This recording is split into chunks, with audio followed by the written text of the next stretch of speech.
I'd like to tell you about a very special book. This book has changed the world. You might have heard of it. It's called the Bible. You know, it's not just a single book. The word Bible comes from the Greek, ta biblia, which means books. So the Bible isn't just a book. It's actually a divine library. Ooh, let's take a look inside. The first 5 books are known as the books of Moses, the Pentateuch, or the Law. Then we have the historical books, along with Genesis and Exodus.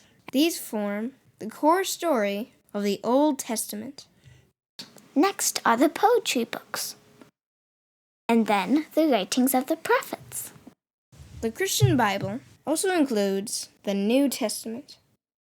The 4 Gospels tell the story of Jesus, and Acts tells about the disciples spreading the good news. The rest are the letters of Paul, organized longest to shortest, except Hebrews, and then letters from other church leaders. So let's get to the good stuff inside. The Bible begins with God saying, "Let there be light," and then tells about the creation of the world. Next, we learn about Adam and Eve in the Garden of Eden. Where are their clothes? Clothes weren't invented yet. But then they were, and then they left the garden and began their life in the mortal world. Some of their kids were wicked, like Cain, who murdered his brother Abel. And some were righteous, like Seth, whose descendant, Enoch, was so righteous that his city was taken unto heaven. Noah and his family survived the flood.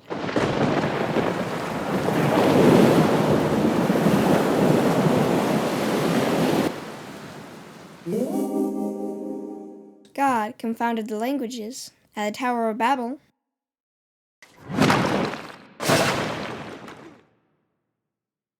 And finally, we are introduced to Abram. The Lord makes a covenant with Abram that he will make of him a great nation. His name was changed to Abraham, and he had 2 sons. Both the oldest, Ishmael, and the youngest, Isaac, would go on to father 12 sons. For Isaac, they would be his grandsons. These sons would become great nations, because Abraham begot Isaac, and Isaac begat Jacob. And who did he beget? Reuben, Simeon, Levi, Judah, Dan, Naphtali, Gad, Asher, Issachar, Zebulun, Joseph, Benjamin. Impressive! You're proud of yourself, aren't you? Yep. The Bible is the story of Isaac's descendants. Isaac's son Jacob had his name changed to Israel. His son Joseph was favored by his father, but hated by his brothers. So, they faked his death, but secretly sold him as a slave in Egypt. Joseph faced many challenges, but remained faithful to God. In time, he was made the greatest man in Egypt, second only to Pharaoh. He made peace with his brothers and brought the whole family to Egypt. There, their descendants stayed for more than 400 years. Eventually, a Pharaoh feared the strength and questioned the loyalty of the Hebrews and made them slaves. In time, God raised up Moses to lead them to freedom. After 40 years in the wilderness, they were ready for the promised land.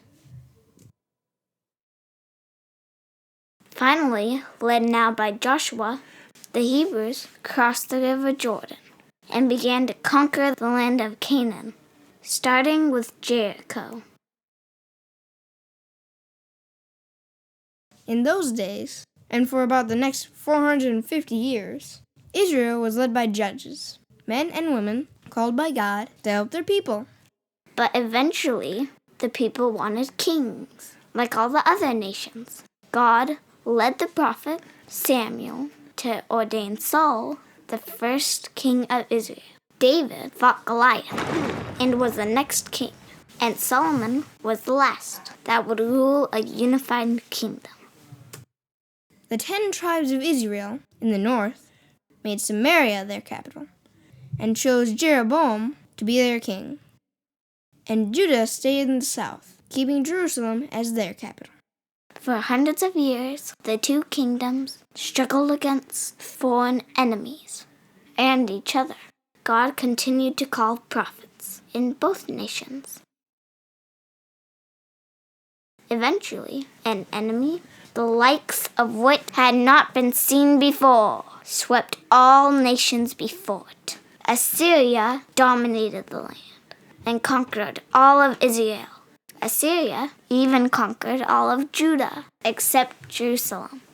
A miracle of God, in the days of King Hezekiah and the prophet Isaiah, protected that city, and the Assyrians never captured it. 100 years later, the Babylonians had now replaced the Assyrians as the big bully on the block. This time, the people of Judah rejected the prophets of God, and Jerusalem was crushed by the Babylonian king, Nebuchadnezzar. He took the best and brightest young people to live and serve in Babylon. You mean like me? Actually, I was thinking of people like Daniel and his friends, Shadrach, Meshach, Abednego. The Babylonians were replaced by the Persians, whose king Cyrus allowed Nehemiah to take a group back to rebuild Jerusalem and her temple. Esther, the Jewish maiden, married the Persian king Ahasuerus, and more groups returned to Jerusalem and the land of Judah. These included prophets like Ezra and Malachi. The Greeks replaced the Persians, and finally, Rome ruled the land. It was in those days that Jesus was born, announcing the beginning of the New Testament. The 4 Gospels tell the story of the life and ministry of Jesus Christ, and Acts follows the works and the testimonies of his disciples. The rest of the New Testament contains letters written by Paul and other leaders of the church. And that's the Bible, an amazing collection of books. We've just scratched the surface. To find out more, open this divine library and dive in.